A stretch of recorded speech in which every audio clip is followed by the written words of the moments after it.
and we were wondering who in the world's going to get picked to make it into the NWA. Well, it just so happened he liked the way Joe looked, Animal, so he brought Animal in, and he just happened to watch the Road Warrior movie, and he says, you know, we're going to make you the Road Warrior. And none of us even knew how to wrestle, work, do anything. So when Mike and Joe both went in there was no knowledge of how to do this. I mean, it was brutal. So what Ole said was, when you get in there, you really beat people up. And that was at the time of wrestling when they've never seen anything like that before. Could I have a sidebar? Have a sidebar. Ole Anderson, if not the biggest turd in wrestling, is definitely within the top 2. So that's, and so not knowing from the beginning when they came in and beat people, that's what they did their whole career. And that was the Road Warriors, and that was their gimmick, and they were good at what they did.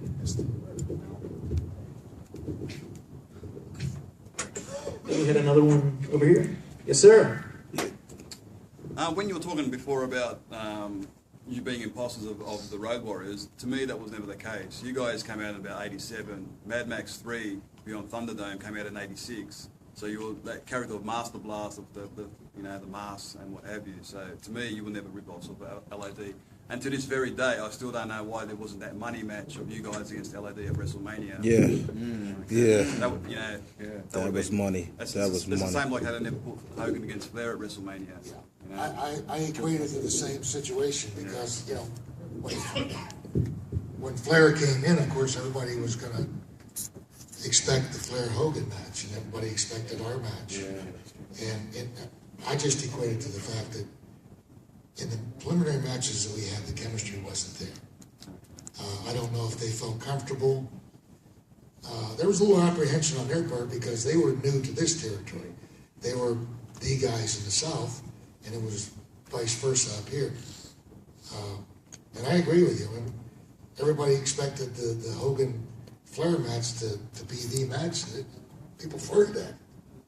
So we were disappointed when they just thrust it out there, and I think it was a combination of when we became baby faces. You know, people cheered and loved us, and we could have done anything in the ring, and they still liked us. And the people behind the scenes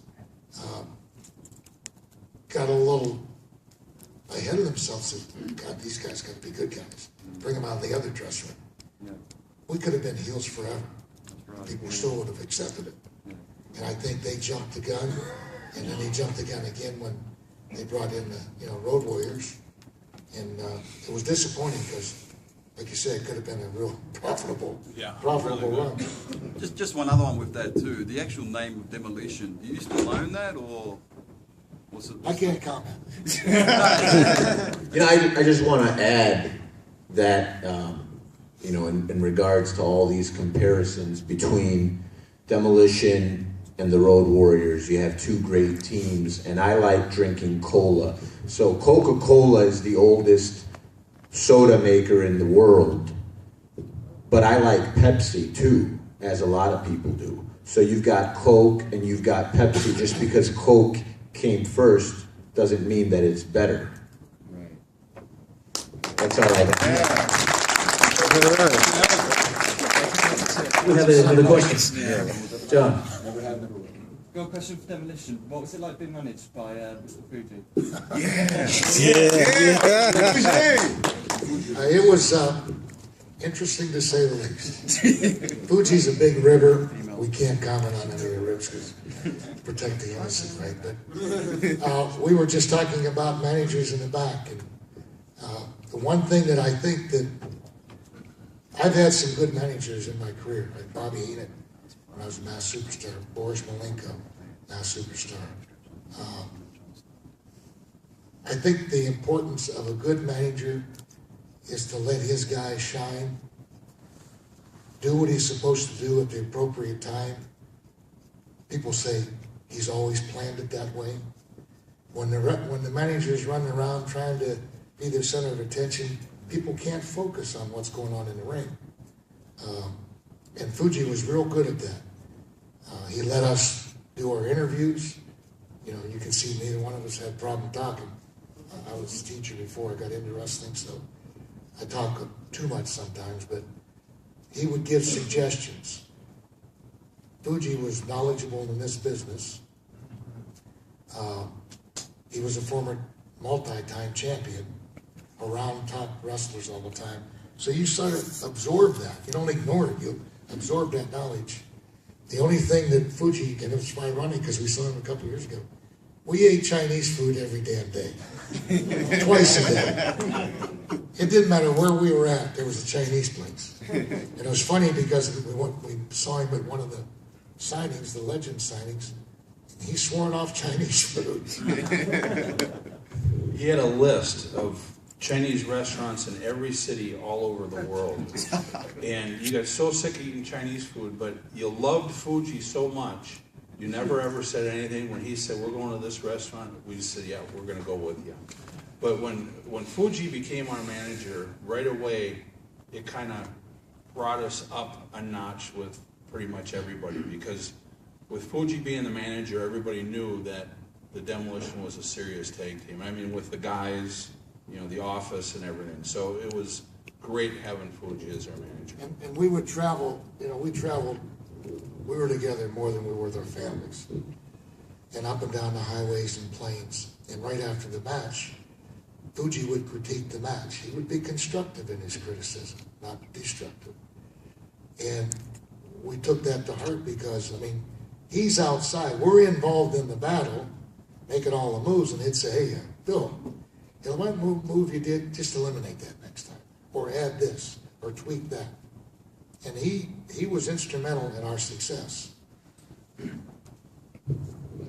I remember one time Mr. Fuji's talking, just in the dressing room, he said the night before, 3 o'clock in the morning, somebody knocks on his boom, boom, boom, hotel room door.